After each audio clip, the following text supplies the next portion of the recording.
Welcome to the SAU Report. I'm Lauren McCarn. And I'm Megan Black. Today we have a Student Issues Forum discussing items of interest with SAU students. With us today are Rupesh Poudel from Nepal and Helen Aleksandrova from Russia. Rupesh, how did you first hear about Southern Arkansas University?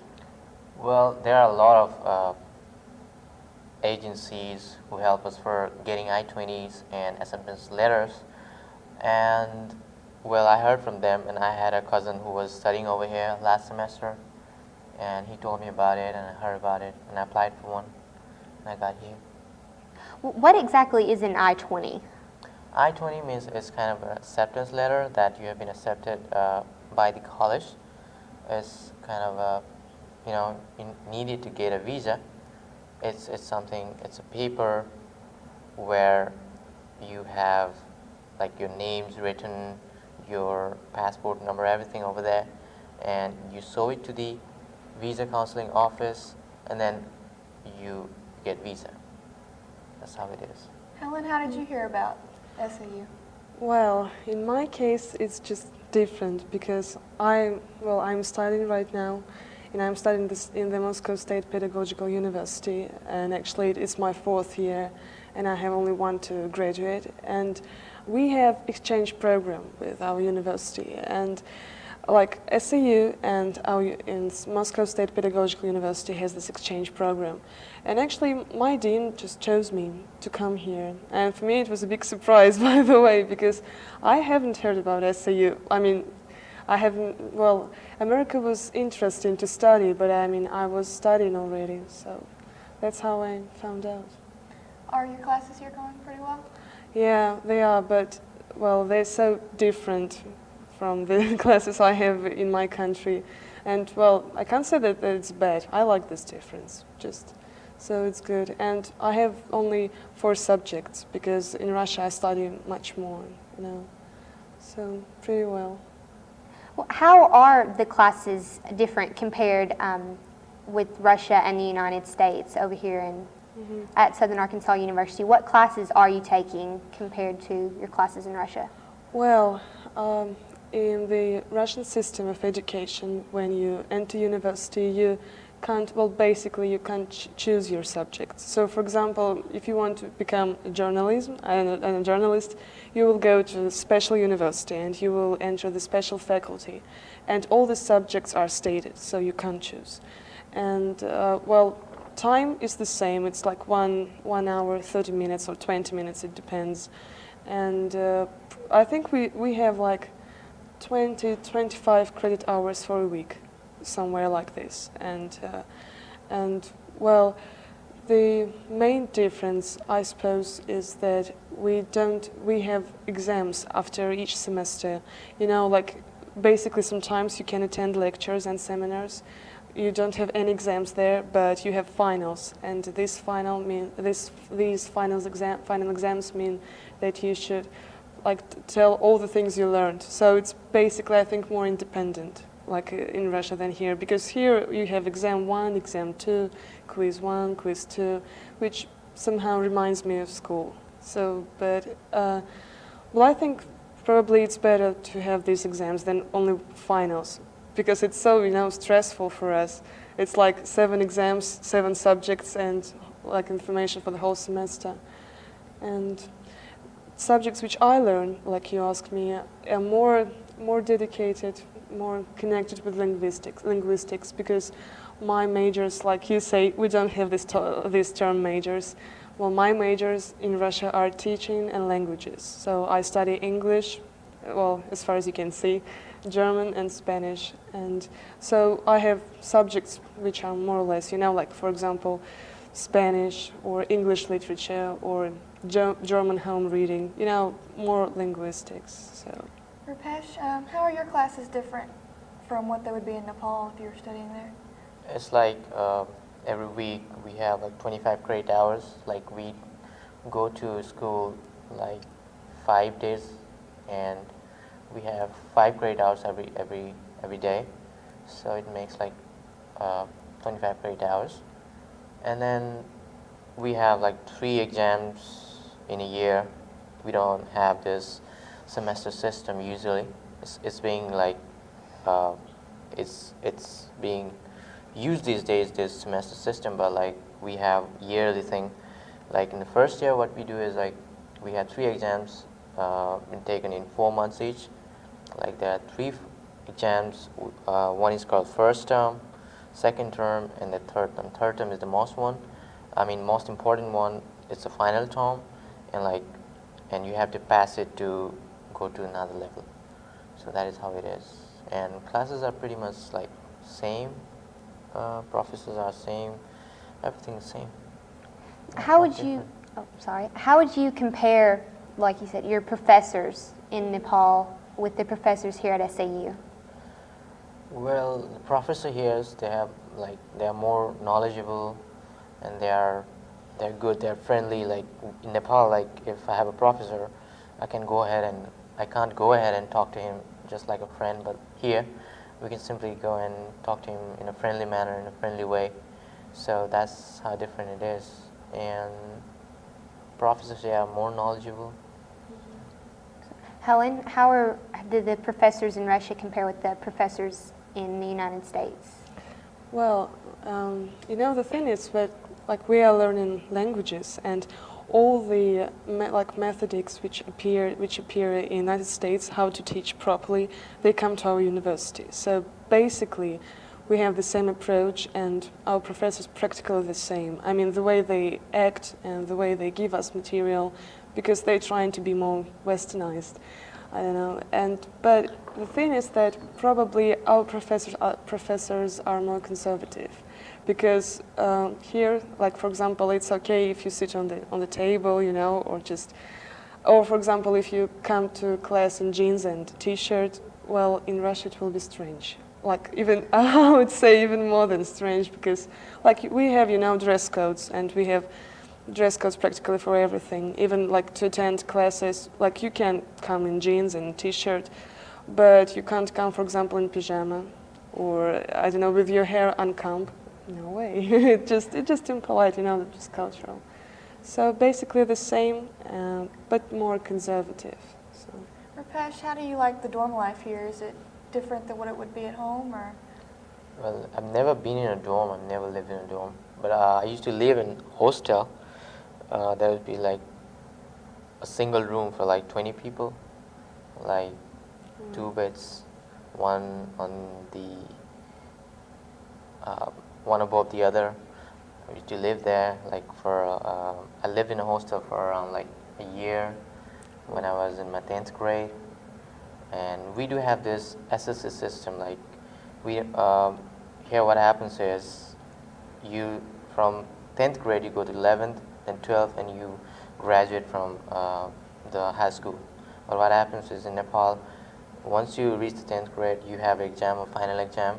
You need to pass the 10th grade in order to go to the next level, that's 11 and 12.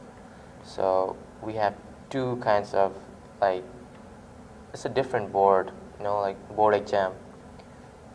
You pass 10 and then go to high school, it's 11 and 12, and then you go to bachelor's level. So it's different. Have you enjoyed your dorm experience, Helen? Well, for me, actually, my life here is not very different from the life I have in Moscow, because like here I live alone. And I know it's very good, because, well, because in Russia I don't have any brothers and sisters, so I also live alone, like with my mom, but still I have a private room. And here I have a private room, and thanks God I have a private shower also, because I have no neighbors in next door. So basically it's the same. But in Moscow, as well as I have already said, I live very close to the university in my flat. We share it together with mom. And well, a lot of people, actually prefer to live in houses. They rent, they rent flats, or somehow just stay with their parents. Like in America, I've noticed practically everyone wants to live in the dorm, because even if I have friends who study with me, and they live somewhere in the Moscow region. I don't remember exactly where, but it takes them 3 hours to get to the university and 3 hours to get back home. but they still go. It's not because we don't have any place in the dorm, they just don't want it. So we tend to stay at homes, you know. We maybe not that independent, I don't know. So it's the same practically. Rupesh, what kind of activities are you involved in on SAU campus? Well, I'm involved in a cricket club. I play cricket. I'm a batsman and I hit a lot of runs. I'm a player, and there are not a lot of other activities I'm involved in right now. But I'm thinking to join some fraternities and do something about that. Fraternities, by the way, I will always like fraternities. Very, for me, it's mysterious associations. Really, just tell us something, because we don't have it in Russia. Fraternities, we have some clubs like science clubs, you know, but fraternities, because there are so many gossip about it. So tell us the truth. The truth about fraternities and Yes, sororities? Yes. Well, they're really just, I guess, a lot like clubs, but you have to be accepted as a member. You get an invitation. They call it a bid, but they're really just clubs. But you don't have those in your countries? No, No. nothing even It's- seemed close to this. No. It's just an American thing, I suppose. But I've heard that, for example, if you are if you go to one fraternity and you're a member, you can have some bonuses. You know, like when applying for a job, if someone works, like if someone is working there and this person was a member or is still a member of this fraternity, you have more chances. It's possible. It's possible. But You what are you can- you doing? can- What are your activities? Your activities? Well, most fraternities and sororities are like secret, not like, well, they would be like, have a lot of like philanthropic activities that they do. Like the sorority that I'm in, we do a lot of work with Arkansas Children's Hospital and Children's Miracle Network. But that's what we do. And other things are secret, yeah? And well, you do have a lot of secrets, but it's just, That's what actually Because they're old. not scares me, but it's not scary. But still, it's just strange know. that secret. And I've heard something about parties and all of this. Do you have like your fraternity? I'm just speaking about your I'm fraternity. in a fraternity. Yeah, well, we're a women's fraternity. So it's like you can't be part if you're not. For example, if you're a man, you can't enter this fraternity. No, you can't.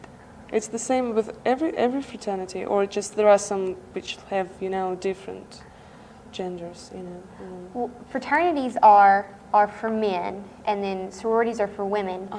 But FAMU was founded in like 1852, and so it's really old. And there are actually 3 women's fraternities, and the reason for that is because the word sorority was not in existence then, and so they're women's fraternities, and that's why they're called fraternities, like historically. But So are you enjoying your experience there? I do enjoy it. Yeah? Yes, What- you should come. You should come, like visit. Well, I should really. Yes, we would love to have you come Ah. and check it out. Not like not. You should just come, and if you're interested in something like that, maybe you could go back to Russia and Organize something. yes. Well, I see your politics. I know one thing that on campus and involving campus life that everyone talks about an awful lot is cafeteria food. So, Rupesh, what's your opinion of the cafeteria food? And When I first came here to SAU, I was scared eating everything. Like, we are not supposed to eat beef as we are Hindus, and cow is our national animal, Nepalese national animal. So we don't eat cows. So when I came here and everything was beef, a lot of things beef, pizza with beef, burgers with beef, everything is beef. So I couldn't eat anything, and I could eat some vegetables, and all I could eat was fries and some chicken legs. And then I started. Now I'm used to it. I'm eating pizzas with beef. I've started eating beef now to adjust to it.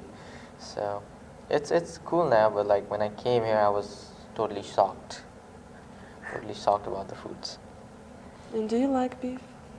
Beef, it's okay. Actually, back in Nepal, we eat buffalo, and we call it bof, and it's quite similar. So, actually, we didn't eat that because of our religious belief and because it's our national animal. So that's why. But I like the taste. So how does the food differ in Russia from in America? Well, I was also scared. And it's not because we don't eat beef or pork. We eat everything, well, everything possible, of course. But in our cuisine, there are a lot of soups and a lot of baked stuff, like baked potatoes or baked vegetables. And here, it's like everything is fried country, I'd say. And you know, even the look of this fried food first scared me a lot. But we do have McDonald's in Russia, and so I knew that what is burger like. So this one didn't scare me. And also the thing, I think it's called casserole. Casserole also was a bit strange because, you know, it's like you never know what's there in this casserole. So, and you have a lot of spicy food here. Maybe because of Nepalese, I don't know. So this way, for example, if you have soup, which is very, very seldom, so this soup is always very spicy. But I eat it, I cry, but I eat. Because I really miss it. And you don't have a lot of yogurts like we do. And we have a lot of porridges, you know, like here sometimes I buy in Walmart some porridges and I make them at home. But it's different still. And bread is different. Well, probably everywhere bread is different. So, and sometimes, like if it is like holidays or weekends, the cafeteria is so empty that actually I didn't like. But it's okay, more or less. And both of you are very far from your home countries. Helen, what's one of the things that you miss the most about Russia? Well, I think it's, well, of course, my family, my friends, but not like if we are talking about subjects, things where, well, I think it's bread, it's soup, it's yogurt, and it's чистые пруды. It's like, it's a name, it's in Moscow, a place where there are some lakes, artificial made ponds, and we used to be there, you know, hang around, and there are a lot of movements all the time. For example, Gothic movements, you know, or sometimes like skinheads. Like, I mean, our teenagers and our youth is very, very diverse, if we can say so. So I really miss this place. And Rupesh, what are you going to miss most about Magnolia whenever you go back home? Friends I've made here. Like, I've made more than 100 friends now. So I'll be missing friends, and the life here I don't have to work, just go to school, study. That's all I need to do. I don't have to worry about anything. So when I get back home, I'll have to work. So I'll miss this life. I'll miss this kind of life. Rupesh, what do you plan to do when you go back to Nepal?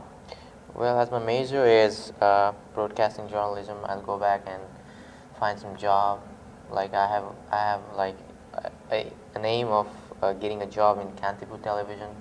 That's like most renowned television in Nepal right now. So I'll go back, fly there, and get a job. And I'm sure I will, because I have an uncle over there.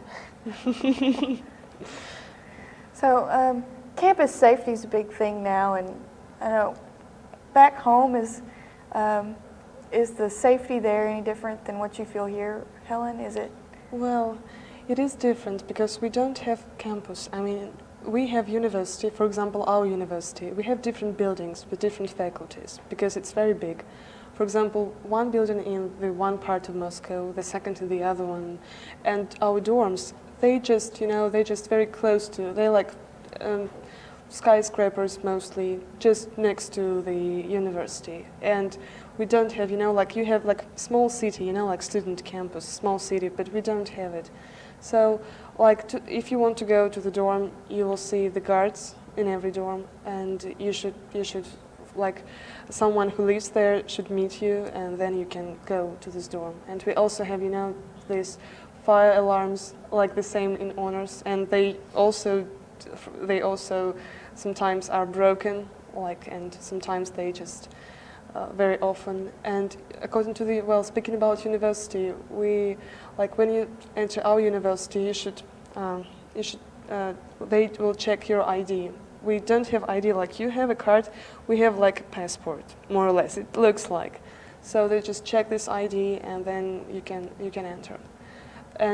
But we didn't actually have it before the terrorist attacks in Moscow. So like previously, you could enter every university, like if you're a student, I mean, and so you just can do whatever you want there. But now you can't do it. Even if you have some invitation, they will check. They will put the number of your passport. Like we have passports, by the way. You don't have it, I know. So they will just check everything. But it's because of terrorist attacks. Previously, it was better. Rupesh, is the safety at home any different than here? It's not. It's different actually.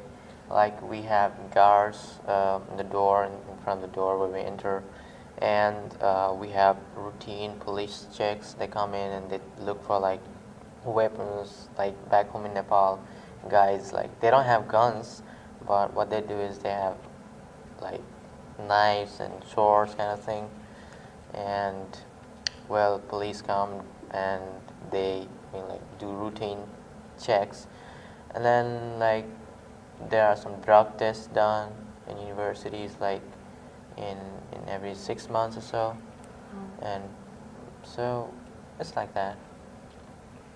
That's really interesting. Well, do you feel less safe here on campus since we don't have the guards at the door and things like that? It's not like that. We're safe here. Everybody's a friend, so I don't think it's less safe or something. Even we have fire alarm here, so it's good actually. If you have fire in the building, you can run out. But in Nepal, we don't have that, so it's good over here. With all these issues about campus safety, and I know recently the attacks happened at Virginia Tech, were your parents concerned, and how do you stay in contact with your parents to let them know that you're okay and things like that, Rupesh? Yeah. My mom, she called me last night and asked me about it. She just knew about it last night, and is there something going wrong in your campus? Is it near your campus? Is it in your campus? And I said, no, it's okay. It's a lot far away. It's more than 5 or 6 hours away. So she was okay with that. I called her yesterday, and they're concerned actually. They're concerned about our safety, and I told her I'm safe, everything is cool over here, people are friendly, so it was okay. Helen, do you come across the same problem with worried parents? Yes, I'm a happy person because I have roaming here. But it's on the one hand I'm happy, but on the other one my parents can call me and can reach me, at any time they like. And my father sent me SMS are you alive? Are you alive?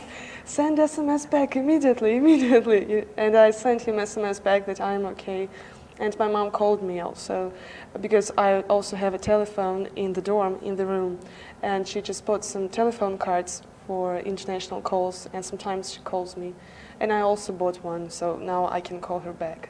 Because roaming, of course, it's very, very expensive. So, but we are in contact. Well, they don't like internet, my parents, and that's why sometimes I can send them pictures. So they will ask someone of my friends to come to their house and, just to show them how to open email and to see the pictures, because they don't need it maybe. So I don't write emails, but I have 2 phones, cell phone and just normal phone, and it's enough. Well, that's really neat. Helen, Rupesh, I'd like to thank you very much for y'all being with us today. Thank you for watching. Thank you.